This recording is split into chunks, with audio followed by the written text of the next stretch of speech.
movement. I don't do it passively like so many people do. They stiff leg it.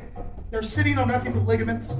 They're not pivoted. They're not putting their quad into play to be an absorbance for the movement. They think that it's a passive type of defensive move. Again, we don't do anything passive. We're attacking his movement. So when he comes in, I attack it. Now I just sit down with whatever shot that I want from here. And then you can follow up with your follow-up shots. Okay. See, this is already there, man. Boom, already going. All right, here we go. Sir. Throw the punch, freeze. If you are close enough to parry this still, you're not doing the Jeet right. The Jeet intercept though, look, he can't reach me with those hands. Look at this. Look at the proper pivot, the quad's in play. Now as soon as I land it, that's already in. Does that make sense? All right, pass over, we have a couple more times.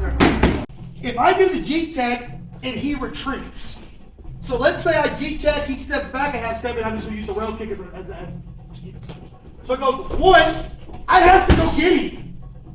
Does that make sense? You can do a half step, full step, pendulum step, shuffle, whatever. I don't care. It depends on his distance gap. Does that make sense?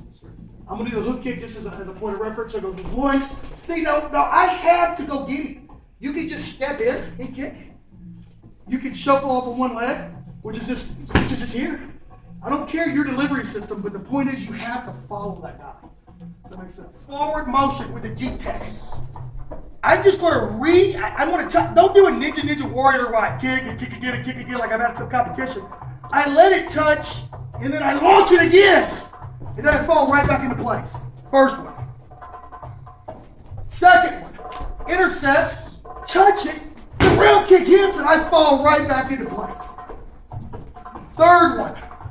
One, touch, hook kick. I like the back fist right after the hook. Fall right back into place. All right, let's see if we can get that 4. Go. What hand do I hit with? The lead hand. That's the lead hand. The foot and hand timing falls together. If I put the foot over, what do I hit with? Rear hand. Yeah, so here, and that would be the cross. Okay, so tell your guy or your mid holder is tell you let's work on the front hand first. Okay?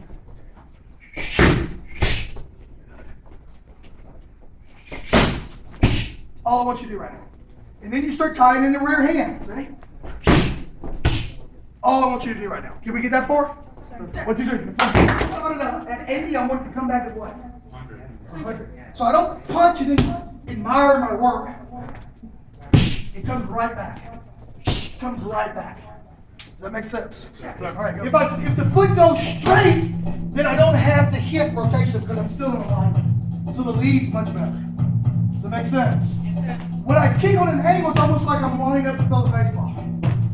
Right? So it goes here, goes 1. Look at the rear foot pivoting. The hip presses the cross forward. Does that make sense? All right, here we go. ABC, attack by combination. So we're still going to enter with the kick. So it goes 1. Then he just moves. Then we circle on the other side. All I want you to do. Now you can lead with the front, so you can kick once, lead hand, then 3 punches. That's fine. Or you can kick once, rear hand, 3 punches. Any questions? 1, 2, 3.